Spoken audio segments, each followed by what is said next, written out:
il faut avouer que la période actuelle développe l'inventivité. On a déjà vu un peu partout dans le monde fleurir les propositions délirantes pour interdire telle ou telle chose aux non-vaccinés, c'est pelé, c'est galeux, dont vient tout le mal. Mais cette fois-ci, on a encore mieux. Et oui, dans Le Parisien, une tribune signée par un hématologue, David Smadja, et un avocat, Benjamin Fellous, propose carrément de poursuivre pénalement les non-vaccinés qui se transmettraient le virus à quelqu'un.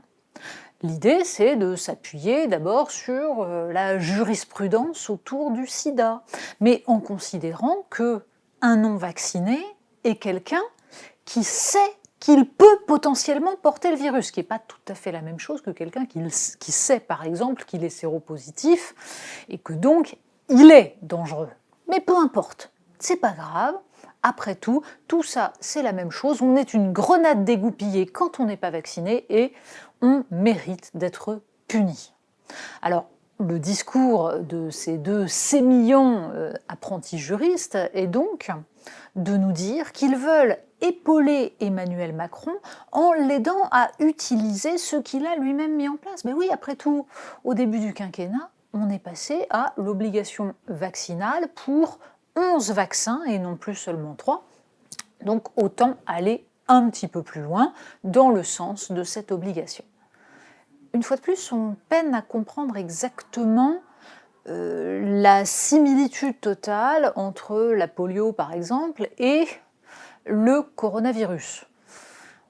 La polio, on voit, même la tuberculose, on comprend à quel point ces maladies sont dangereuses, mortelles. Le coronavirus, bon, allez hop, on fait un paquet, même avec le variant Omicron qui pourtant semble moins létal, mais ça n'est pas grave, ce qui compte, c'est avant tout de pointer du doigt donc les mauvais citoyens.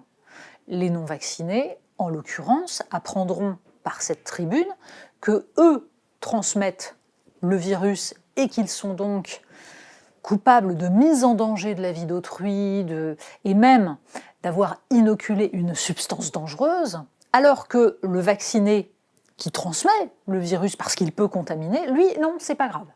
Pourquoi ? Puisque justement, il s'est vacciné. Mais en se vaccinant, il sait très bien qu'il peut quand même contaminer, puisque nous savons désormais que ça n'empêche pas la contamination. Mais ça n'a rien à voir.